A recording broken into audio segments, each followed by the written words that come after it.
आज से 850 साल पहले लिखी हुई मिल जाएंगी। इब्ने अरबी ने टाइम डिफरेंस के इस तस्वुर को आइंस्टाइन की थ्योरी ऑफ रिलेटिविटी के तस्वुर से 750 साल पहले पेश किया था। इब्नुल अरबी ने दूसरी दुनिया में जो मखलूक देखी वो हम आम इंसानों जैसी बिल्कुल नहीं थी। जदीद दौर में इस मखलूक को एलियन कहा जाता है। इब्नुल अरबी को सबसे खूबसूरत सैयारा वो लगा जो जाफरान से बना हुआ था। वहां सोना, हीरे और जवाहिरात कसरत से जा बजा पड़े थे और इस कदर कीमती धातें थीं जिनको पहले कभी किसी ने नहीं देखा था। वहां के लोगों का रंग दूध की तरह सफेद था। वहां की जमीन नूर की तरह चमकती थी। वहां हर तरफ मेवे और फलों की कसरत थी।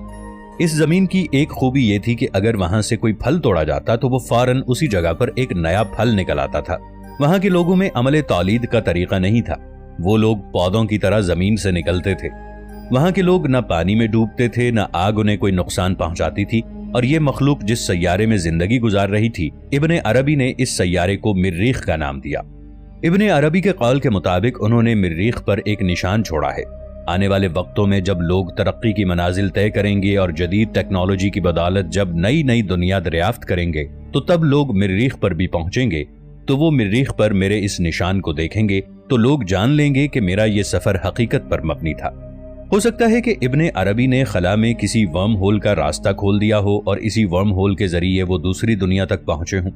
अक्टूबर साल 2021 में एक खलाई मिशन जो कि नासा की तरफ भेजा गया था, इसने मरीख सियारे की कुछ तस्वीरें कैप्चर की थी। तब साथ ही मरीख की सतह पर एक निशान भी कैप्चर किया गया था। अगर इस निशान को गौर से देखें तो अरबी में सलाम लिखा हुआ नजर आएगा। मरीख पर मौजूद इस निशान को हम गूगल मैप के जरिए भी वाज़ेह तौर पर देख सकते हैं। तुर्की में रहने वाले कैफर इस्कंदरोग्लू, जो कि एक मुसन्निफ हैं, उन्होंने अपनी किताब वैल्यू ऑफ प्रॉफिट में ये इजहार किया है कि इब्ने अरबी ने अपनी जिस किताब में निशान का जिक्र किया है और मरीख पर जो निशान बना हुआ है, ये वही निशान है।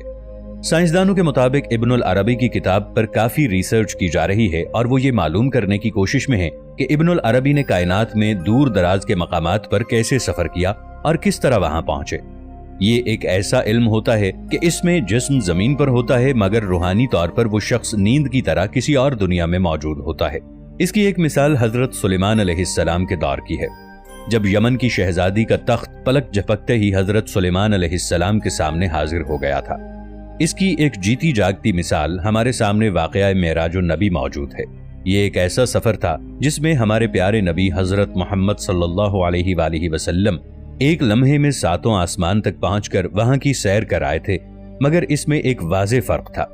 अंबियाए किराम में हजरत मोहम्मद सल्लल्लाहु अलैहि वसल्लम ने जिस्मानी तौर पर यह सफर यानी मेराज का सफर किया था, जबकि सूफियाए किराम रूहानी तौर पर ऐसा सफर करते हैं। इसी तरह असहाबे कहफ की भी मिसाल मिलती है, जो एक गार में 309 साल तक सोते रहे और जब वो जागे तो उन्हें ऐसा लगा जैसे वो कुछ सेकंड के लिए सोए थे। इब्नुल अरबी के कौल के मुताबिक अगर एक इंसान अल्लाह ताला पर कामिल यकीन रखे और इसके साथ किसी को शरीक न ठहराए तो वो रूहानियत के इल्म से बहरावर हो सकता है और फिर वो रूहानी तौर पर खला में कहीं भी सफर कर सकता है, तो चाहे वो मरीख में भी सफर करे।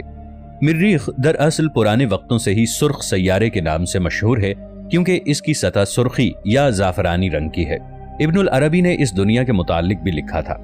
अमेरिका और बहुत सी यूरोपियन कंट्रीज मरीख में अपने बहुत से मिशन भेज चुकी हैं। 2012 में अमेरिका के एक एस्ट्रोनॉट जॉन ब्रैंडनबर्ग ने एक नजरिया पेश किया था कि बहुत साल पहले मरीख पर कोई खलाई मखलूक आबाद थी और वो मखलूक किसी एटमी जंग से नबुर्दाजमा हुई थी और वो लोग हलाक हो गए। इस तरह मरीख पर जिंदगी का खात्मा हो गया। हो